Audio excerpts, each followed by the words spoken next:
Welcome, I'm your portfolio coach, Matt Franklin, and this is the introduction for Risk Aversion Quiz. RiskAversionQuiz.com is designed as a companion product to the Portfolio Degree training program. Portfolio Degree is an investments training program designed to help you have the freedom to independently manage your portfolio. You can find out more about our courses at portfoliodegree.com. Throughout our training, one of the principles that we preach is risk aversion and having an awareness to your risk aversion score. So that's why we built RiskAversionQuiz.com to provide you with a quick test that can help you understand how to segment your investments into risky and risk-free portfolios. Risky assets are typically things like stocks, and risk-free assets are things like bonds or fixed income products.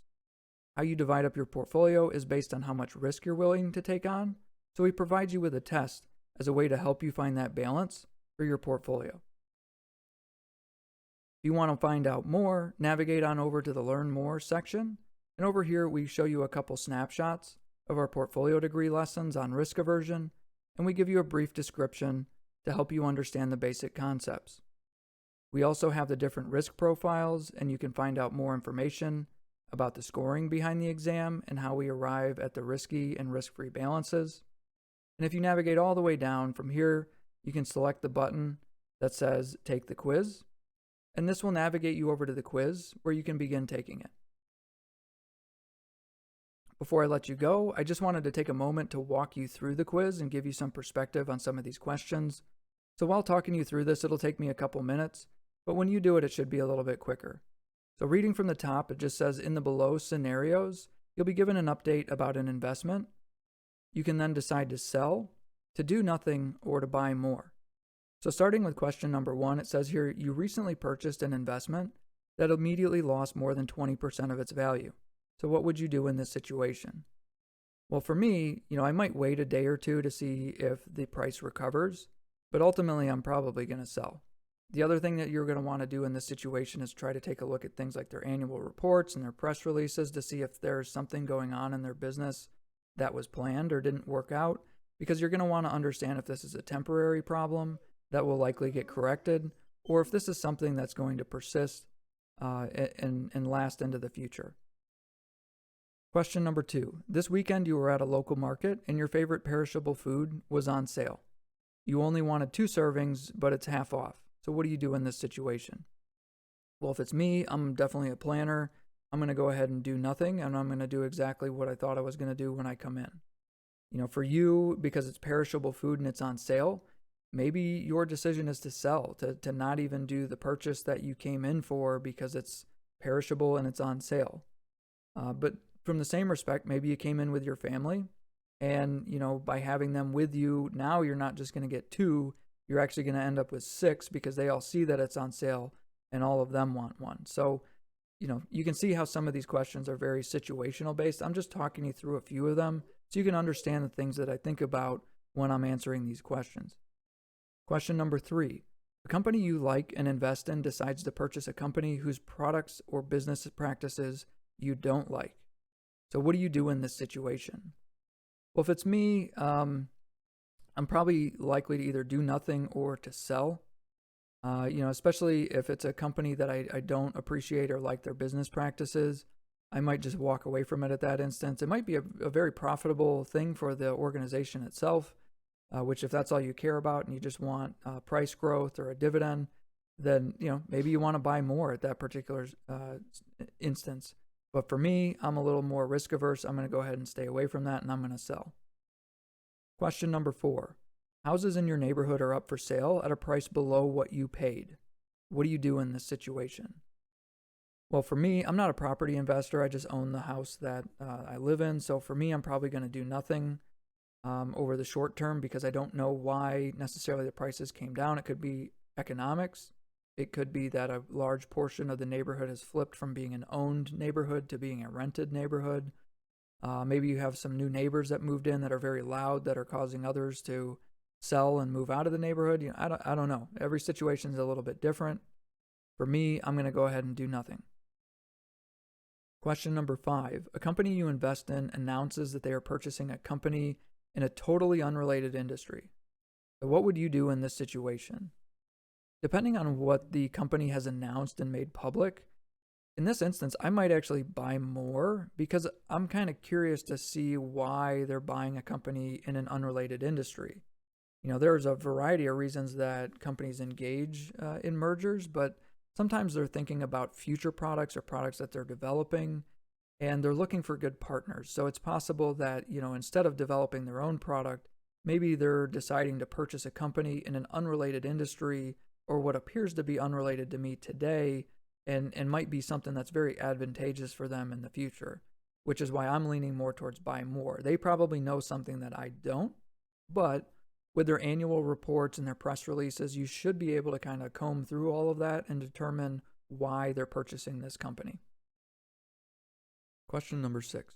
A hurricane just caused record devastation and 12% of your portfolio is invested in insurance company stocks.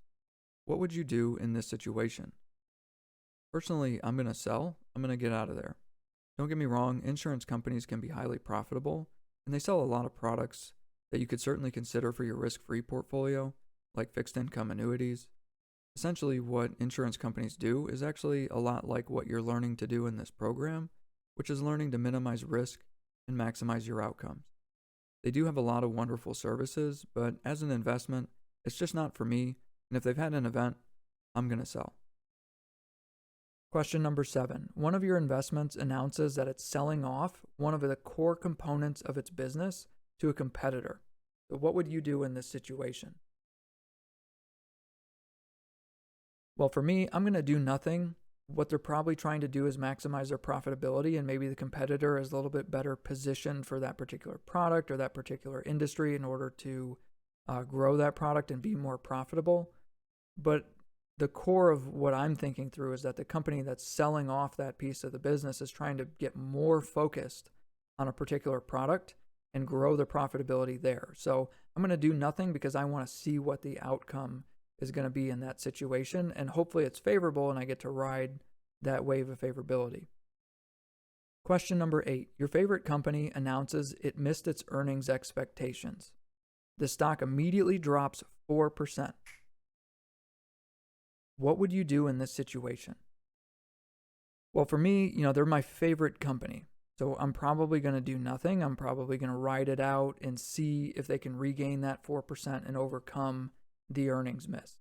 Now, if you're reading through their press releases or their annual or quarterly reports and you're not in agreement with the types of business practices that they're engaging in, maybe you're going to lean more towards sell. Or maybe you actually have some other information that, you might see this earnings miss as well. They missed the earnings because they made the following investments, because 6 months from now, they're going to profit from that. So, you might be looking at that, and you might actually want to buy more because the stock has become slightly cheaper in this situation. So those are the 8 questions. As you can see, it doesn't take long to go through the quiz, and if you're not, thinking through or overthinking every single one of these questions, it can actually be very quick to get through this quiz. And then before you go on to see your results, there's just a few things here at the bottom that I wanted to talk about really quickly. The first one is this checkbox. You have to check, I understand and agree to the terms and conditions in order to see your results. We highly encourage you to go ahead and select the terms and conditions and read through them. This contains our privacy statement as well as our disclaimer. And if you read through this, you're going to find out that we don't sell your email address to third parties. If you do decide to provide it, we keep all that information in-house because we value you, we value the relationship that you're establishing with us, and we value your privacy. So, with this quiz, you're able to see your results here in just a moment by not selecting anything else. I could go ahead and select see your results, and I'll see the quiz results. However, before I do that, I just want to talk briefly about these 2 items down here at the bottom. If you provide us with your email address, we're going to go ahead and send you an email copy of your results, so you'll get a copy of everything that you see on this next page. You also have the option here to select that you'd like to receive a separate email with more information about Portfolio Degree. So if you do select this item right here, it's going to send you a flyer directly to your email, or you can go ahead and select the link, and that will open up a new window and navigate you over to portfoliodegree.com, where you can learn more about our program. So at this point, I'm going to go ahead and I'm going to select See Results. So in this particular instance, it told me that I am a score of 14, which is a slightly risky individual, and I should allocate 58% of my investments into my risky portfolio or purchase stocks, and I should allocate about 42% into my risk-free portfolio. So you can see here the name of the risk profile and then a brief description where it says your willingness to take on risk just might be enough to earn you the reward that you're after. So, the math behind investments definitely will teach you that the risk that you take on is where you get your reward from. So you don't want to completely eliminate it. You want to essentially optimize it, which means that you're getting the maximum amount of reward for every unit of risk that you're taking on, which just means that you need to make sure that with your risky portfolio that you're leveraging an optimized portfolio. And then between your balances between your risky and risk-free assets, you want to make sure that you're allocating that according to your risk aversion score, which is right here. So at this point, you can go ahead and retake the quiz if you'd like, or if you didn't provide your email address before and you decide at this point that you want a copy of this to be able to reference back to, now you can go ahead and enter your email address here and select email results, and that will send you an email containing all the information that you see here on the screen. So, all right, well, that's pretty much it for riskaversionquiz.com. If you'd like to learn more about Portfolio Degree, you can go ahead and navigate on over there. You'll find out more information about the lessons that we offer and the courses that we can walk you through. We discuss things like stock analysis, portfolio management, and then get more into the research side of it and better understanding financial statement analysis. Ultimately, we have 6 courses that encompass about 5 hours of video that are somewhat similar to this one. And there's a little bit more information that we have on that site about Risk Aversion Quiz, but certainly if you have any more remaining questions for us, you can navigate down here to the About Us section. And then within that, down at the bottom, there's a Contact Us portion here where you can go ahead and fill out your information. That'll send us an email and we'll get back to you as soon as we can. Or your other option is you can send an email to support@portfoliodegree.com. Until next time, I'm your portfolio coach, Matt Franklin. Thank you for being here and have a great day.